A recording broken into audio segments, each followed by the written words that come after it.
My name is Sahil. I come from India, from the northern part of India called Rajasthan. And right before I came to CBS for an MBA, I used to work as a process engineer back in India with a Danish company.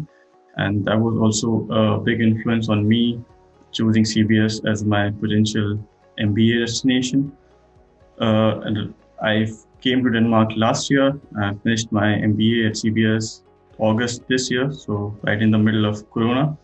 And right now, I am working as a validation lead at Fujifilm, which is a big pharmaceutical company here. And we've been working on therapeutics. And I kind of, because of my MBA, I could make the transition from a process engineer to now a validation lead. So I could use all the stakeholder management or higher level business skills, to kind of look at the bigger picture. You could use those skills to potentially make a case for a managerial position here at Fujifilm.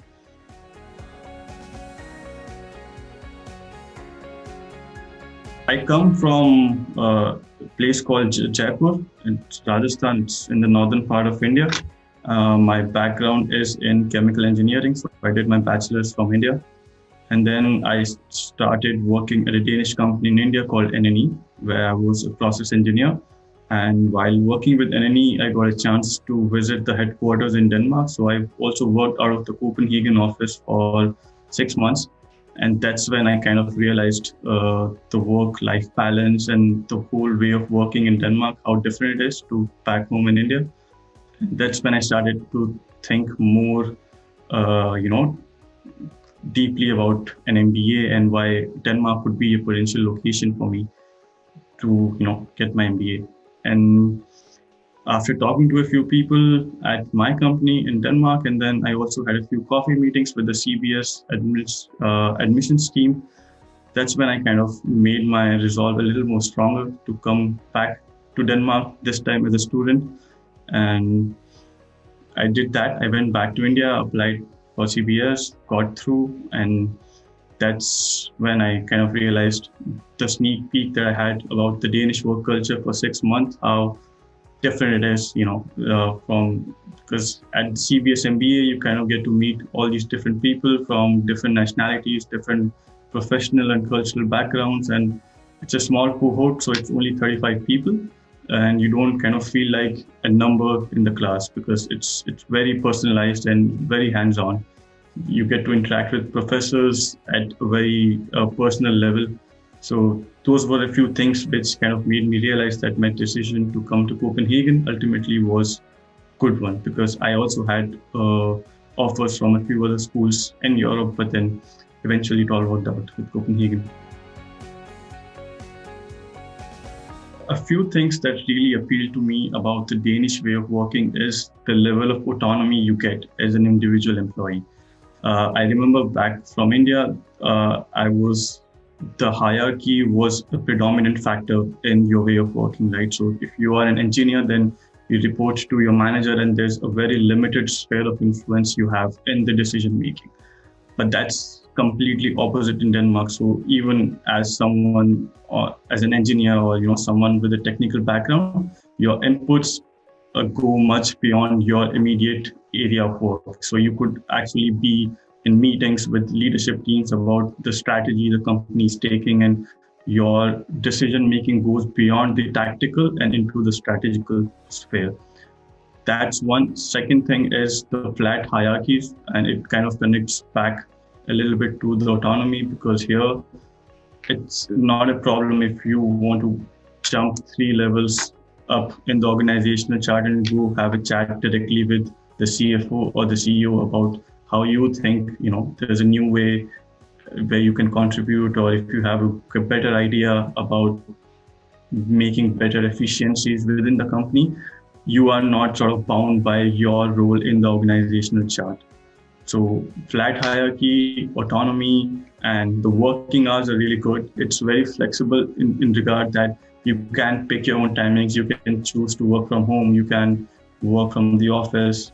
If you want to take a few weeks off, that's completely fine. Just at the end of the day, if you get work done, then nobody cares what time you punch in or what time you punch out. So that was a breath of fresh air for me, coming from a very conservative working culture, you could say, back home in India.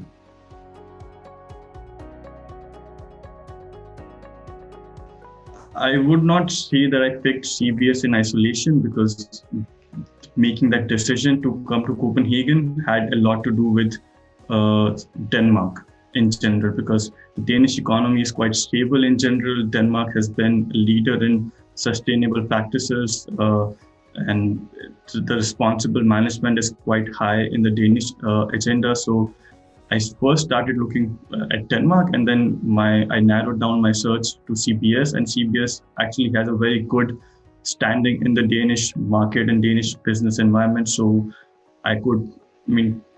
every big company in Denmark has C-level executives from CBS, or some link with CBS, and CBS actually has these very huge alumni networks, right, which can then give you access to the market in general.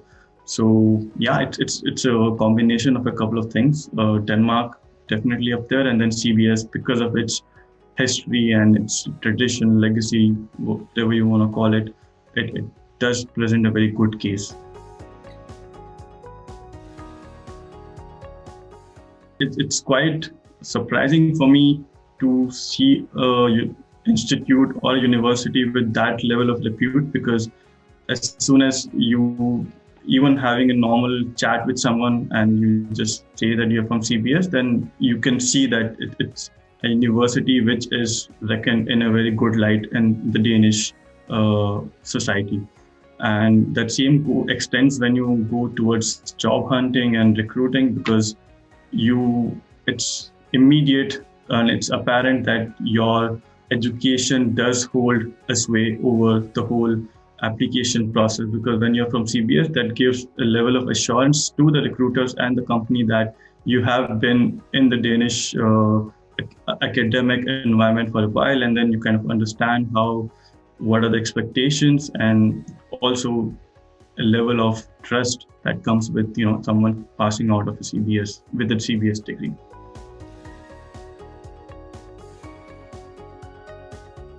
Obviously, Danish is a factor here.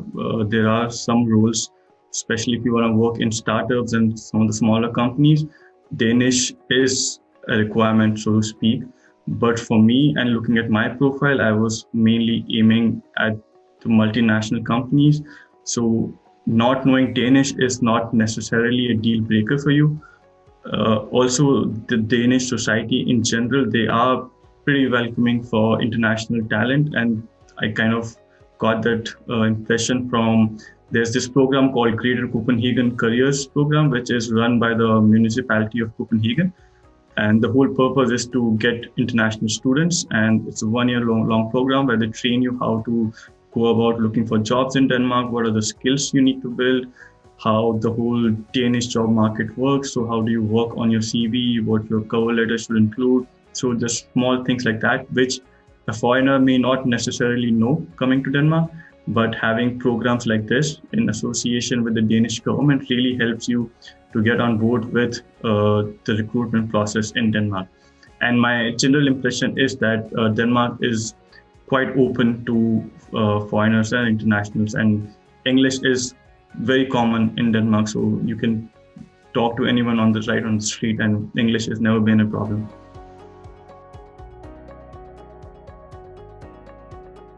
Denmark is sort of on the pricier side when it comes to day-to-day expenses and just general cost of living.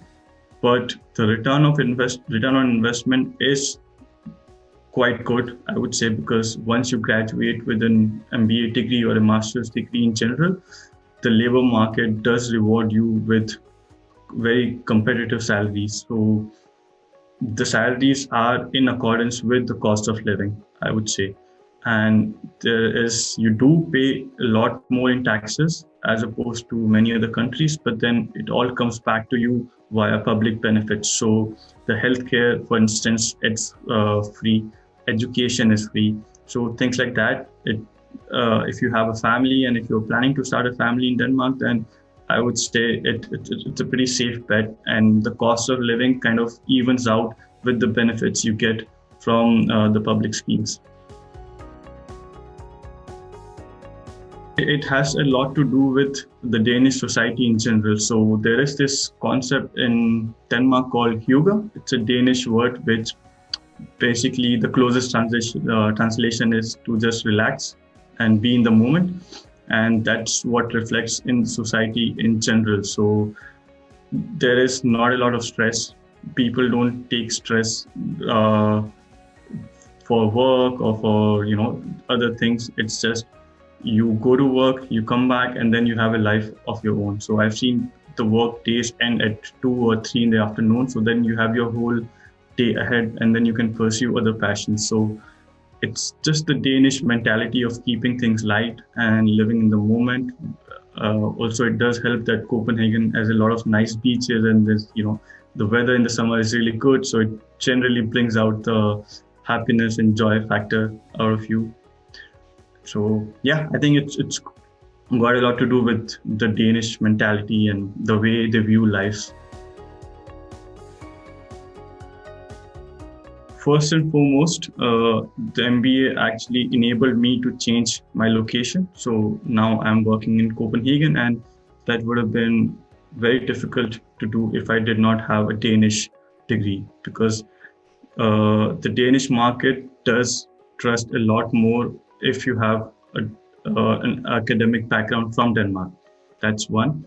And then secondly, an MBA kind of gives you this toolbox which enables you to then make a case for managerial positions or leadership positions, because you have been through this one whole year where you have interacted with industry professionals, and you kind of get a brief window into unique challenges a manager faces, and you kind of learn a lot in a very small window of time.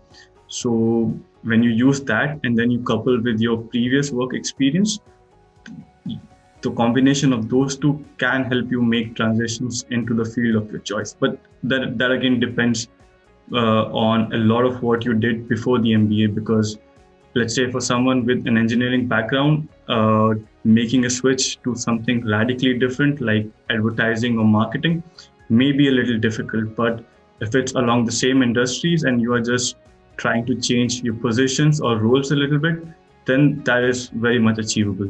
So it also depends on what you have done pre-MBA. The CBS MBA is quite different from any other MBA program in the world, I would say, in a few aspects. One is the focus on sustainability, and that comes from the broader Danish government, or the national focus on being green and being progressive, and that trickles down into the academic institutions as well. So I remember we started off with a 6-month course just on responsible management and how do we include sustainability as a core part of business and not just something that you do for reporting. That's one. Secondly, the class size. Our cohort was 35 people, and that was the best part for me because I got to build very close networks with all these people from very different cultural backgrounds and different professional backgrounds. And an MBA is, for me, it's a lot more about the people in your class than the academics in general, because those are the networks that are going to help you lifelong, and the perspectives you get from interacting with all these different people with different skill sets. Also, it just in general helps you to broaden your worldview, because for me, as someone coming from Jaipur in India, I would necessarily not know what are the challenges if you are a fishing company in Iceland, for example. But I got to learn that while doing my MBA here. So a combination of all these things, your network, the small class size, and the focus on sustainability and responsible management were kind of the selling point for me, and that has been my impression even after finishing the MBA.